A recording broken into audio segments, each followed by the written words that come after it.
This is Brother Lou 5. Welcome back for part 3 of a 3-part series entitled Voice of the People, where the people come together with economic, social, and political concerns of our community.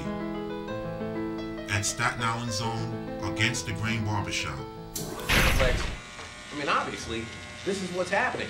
But everybody plays dumb, and of course you can't rely on the news media because, well, there's no news there, and they're really not that media.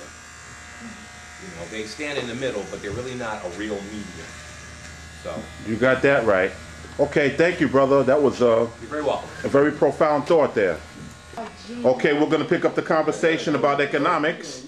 We had some profound statements here, and we're going to roll right along with that right here on Cultural Pioneers. I believe, in agreement with Brother Bob earlier, when he spoke about the people should be the one that's getting bailed out, not so much these banks, because the banks get their money from the people and they turn around and reinvest the people's money. So it's the people that carries the load of the economy, just like with this whole tax.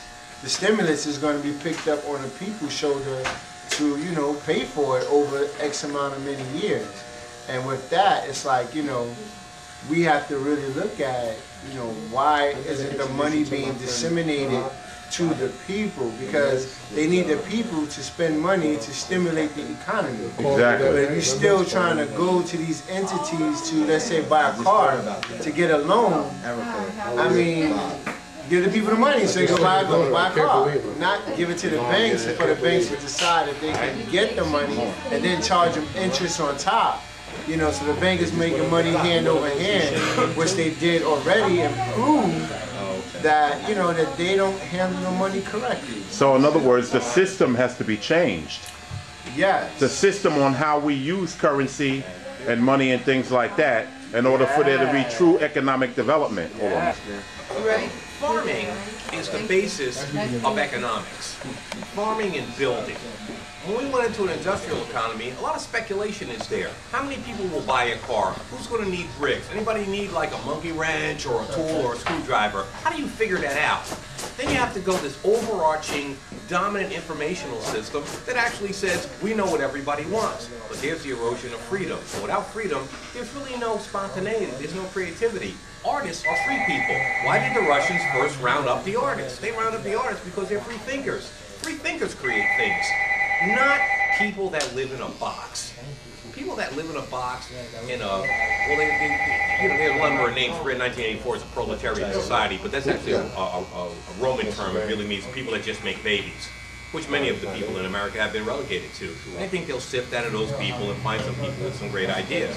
But the economy is so downward crushing that it's crushing even the proletariat. So there's nowhere to go. There's no quarter. There's no free or safe quarter. There's no creative quarter. So these things that I'm saying, you know, this is my philosophy. This is not any group. I don't belong to. I'm a non-joiner. I'm a guy that don't join anything. Registered independent. Also registered dignitarian, because without dignity, there's no purpose in getting up in the morning. So, and a person is of no use if they have no dignity. You know, they can only be a patient or a client, you know, or a consumer. There really can't be a mover or a player or a creative person that would actually do something for any group or entity. So back to what I said before, economics is really based on agriculture. And without that component, this great large country, you actually farm out your economics, farm out your agriculture. Then we have construction. How come we can't manufacture? And people are blaming it on the unions. It's part the union. And it's part the rich, the rich banker class, the elitists. It's not Democrats or Republicans. I mean, that's like saying one side of the leather is actually smooth. We call it leather. The other side is suede. It's two sides of the same hide. It's problematic. And would a single party system be good? No, that's what you have in fascist states. A fascistic state or Russia, which is a so-called socialist state, and it's not that. It was not a socialist state. It was a fascistic state. You just didn't have, the money was concentrated in the government as opposed to in corporations in government, but they were still fascist. You had no freedom of choice.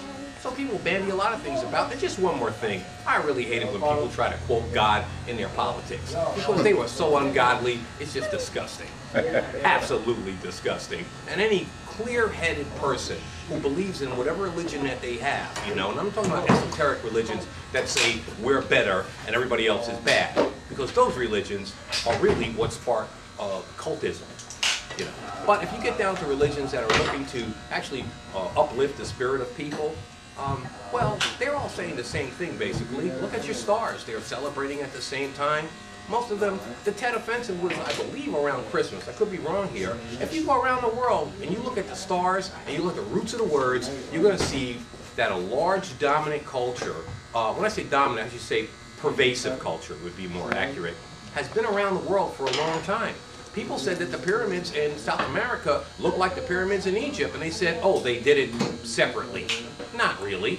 Well, a pyramid shape, that could be done separately, but why would it have 13 steps? And they say, well, that's based on a zodiac. Well, the zodiac is conjecture. People came together and said, hey, we're going to separate it into these fractions. You could separate it into 7, or 12, or whatever you like, because there are no lines between the stars. Those lines are man-made, or woman-made. Probably, women probably dominated, as far as I know from religion, were the more dominant goddesses before they were gods. And the biggest problem we have lately in the last 5,000 to 10,000 years is men have really messed things up a lot. Not that women are perfect, because sometimes I don't do that well with women, but men can really be aggressive and have a snatch and grab mentality quite often. And of course you have to deal with the global epics of the ice ages and people that lived in sparse areas where they had to do that, as opposed to people that were more agrarian. But there's a lot to be thought of about here, and you're not going to get it in a 15-minute soundbite. You're not going to get it in some dialectics that people throw across, because, you know, there's no balance in 2. 3 is a balance, 2's not. And there's a perfect example. 3 is a balance, and 2 is not. And people say, well, 2 is a balance. No. There's the point at which the fulcrum balances the 2 opposites. That's the 3rd point. And without a fulcrum, there can't be any balance between 2. And I'll just leave it with that. But it's a lot more to think about than making it simple and getting a soundbite from some idiot, some talking head on television or radio. Well, brother, we get it right here. We get it from the best, right here in the neighborhood and Against the Grain. And brother, that was very profound words, and I thank you for your participation. Yeah. Okay, we got Brother Robert in the house, and he wants to give us a thought. I think more men have to be fathers. Making a baby don't make you a father. Raising that child and making him be a man or a young lady, it takes 2 people, and there's too many single mothers raising their kids alone. And there needs to be more men, stronger influence, because the kids nowadays, we're going to lose a whole generation. They're out there killing each other because of the color red and because of the color blue, and it doesn't make any sense. We're going to lose a generation either to death, jail, or drugs. And more men need to be fathers. When you make a baby, you don't have to be with the mother, but you got to be with the kid. That's true. You got to take care of the child. Yes, sir. You could hate each other as a man and a woman, but that child still needs to be cared for. Absolutely. And that's what we need to do. Okay, moving right along. Now we're talking about the issue of child support and the system that procedures that. We have Brother Thomas here. He's going to give us a thought about that. What do you think about that, brother? I think the previous comment blaming the women is actually a cop-out. I understand what my man here said about being a father, but I think it's a little bit of semantics. When you say father, anybody can be a father. Father is the act. Being a dad is the experience. And therein lies the difference. You have plenty of men that lay down with women and create a child.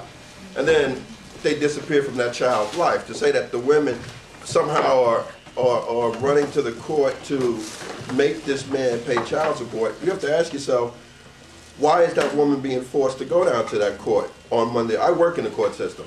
Every Monday morning, you go down to any family court in this city, and you'll see the line around the corner, like they're giving out government cheese or something. Why is that woman being forced to get on that line Monday morning? No one should have to force you to pay for your child. I don't care whether you get along with the mother or not. That's right. The child had nothing to do with that. That's right. But you have a lot of guys, and again, why are you in that situation? That woman, 9 out of 10 times, if she was out there just to get a check or wanted to get a check, you knew that before the child was ever created. You knew she was a gold digger way back when.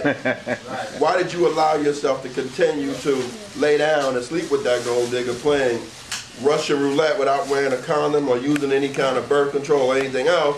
And then when she got pregnant, you thought, oh, well, you know what, we'll go down and do something about it. And she was like, I don't think so. So again, a lot of it goes to the man's choices and his decisions when he chose to be with that woman. You have to ask yourself, am I making the right choice? Because with every choice, there are only two options, a consequence or a benefit. So you have to do the risk-reward analysis and decide yourself, is this worth the risk or is this worth the reward? A lot of guys find out way too late that it was a consequence and it wasn't worth the risk. And then they have to deal with it for the rest of their life.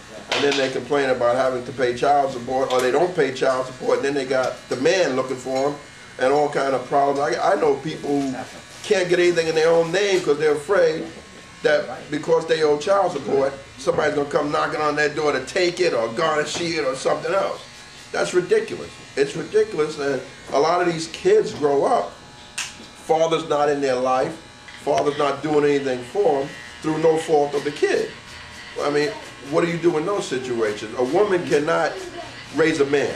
She might be able to be there to provide for that child, to love that child, to nurture that child, but she cannot teach that child how to be a man. A man has to be in that child's life. A man has to be in that child's life. Brother Robert got a final thought, brother. Most men going for the child support cases in my building, the first thing they'll say is, take my kid, but don't take my money. That ain't the way it's supposed to be. They'd rather you take the kid, go off and live your life, and just leave their money alone. And that's not the way it is. As far as I'm concerned, staying with your child and raising that child is the hard part. Paying money is nothing. Right. The mother is there, the one that's, when that kid is sick, that kid needs homework done, that kid needs to be fed. Meanwhile, you home chilling, worrying about $50 coming out of your paycheck. So it's take my kid, but don't take my money. And that ain't the way it's supposed to be. Okay, brother. Amen to that. I have to let you know. I'll give you my, matter of fact, hold on a minute. Okay, we're right here. We're moving right along. We got the knowledge today. We got Brother Chuck here in the house. And what is the inspiration of Barack Obama to you, brother? See, when I look at Barack Obama, everybody sees him, I see a different thing in him. What I see in him is a father. Here's a man that he had plenty of opportunities. He wanted to turn around and walk away from his family. Once he started making money, the true inspiration that he's shown as a black man is that no matter what goes around, you can still be there for your family. A lot of brothers, they start making a little money, regardless of what the situation may be. But when things start to hit the fan, too many of us walk away from our family.